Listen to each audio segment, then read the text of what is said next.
Sa ngalan ng Ama at ng Anak at ng Espiritu Santo. Panginoon, isugo mo ang iyong Espiritu at pagpanibaguhin mo ang muka ng aming mundo.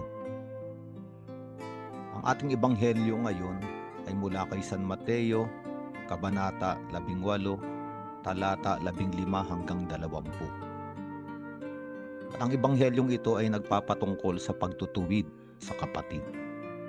Kaya sinabi ni Jesucristo, kung magkasala sa iyo ang kapatid mo, puntahan mo siya at kausapin ng sarilinan tungkol sa kanyang kamalian.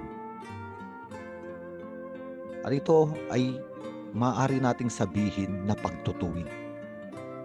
Pagtutuwid sa nagkamali, ngunit palagi ang pagtutuwid sa simbahang Katolika o sa mga Kristiyano ay pagtutuwid ng may pag-ibig.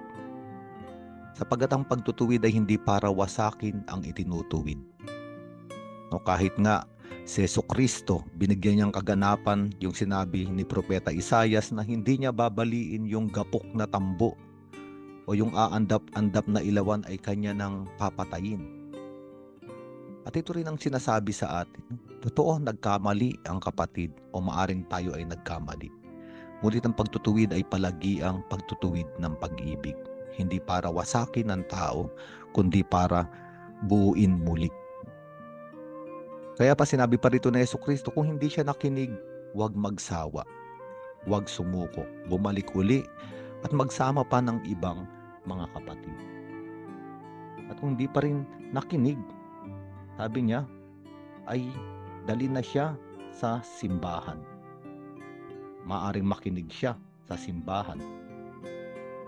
At kung hindi siya makinig, ituring siyang isang maniningil ng buwis. At anong ibig sabihin nito? Susuko na ang pagtutuwid at pag-ibig. Kaya ituturing siyang maniningil ng buwis. Na sa mga ebanghelyo, ang maniningil ng buwis ay isang taong marumi at makasalanan. Ang ibig bang sabihin ay hindi na siya papansinin at para bang wala na tayong pakialam, ipagbawalang bahala na natin ang taong ito. Sa liwanag ng mga ebanghelyo, hindi ganito ang nangyari. Sapagkat maaari nating sabihin merong tatlong katauhan sa ebanghelyo. At ito ay mga maniningil ng buwis. Ngunit si Jesucristo ay hindi tumigil para ipahayag ang kanyang kapatawaran at pag-ibig sa kanila. Unang-una, si San Mateo na naging isang apostol. Siya ay maniningil ng buwis nung siya ay tinawag ni Jesucristo. Pagkatapos nun nga ay kumain pa sila ng isang piging. At dahil dito lumapit yung maraming mga makasalanan. Dahil nakita nila itong pag-ibig ni Jesucristo sa isang maniningil ng buwis. Pangalawa ay si Zaccheo. Siya ay pinuno. Hindi lang siya maniningil ng buwis, pinuno siya ng maniningil ng buwis. No, nasa kanyang kalagayan, nais niyang makita si Jesus. At sabi ni Jesus, Zaccheo, ngayon din sa araw na ito ay pupunta ako sa tahanan.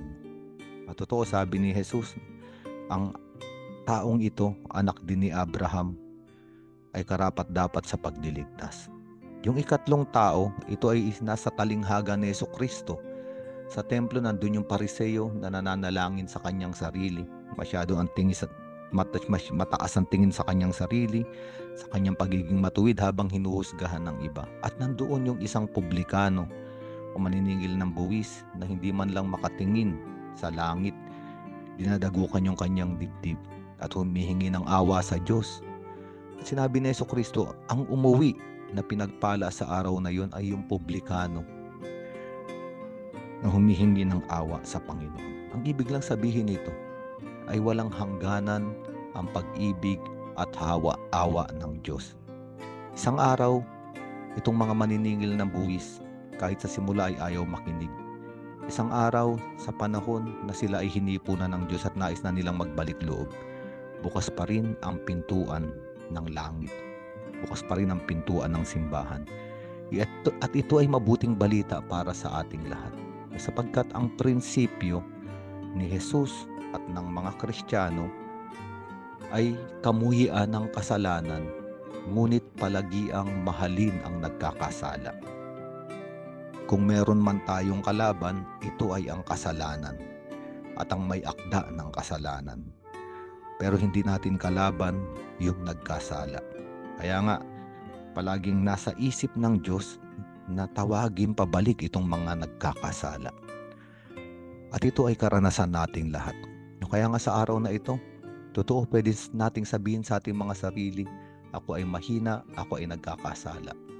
Ngunit palagi ang nagpapadala ang tao, ng Diyos ng tao para ituwid ako sa pamamagitan ng simbahan.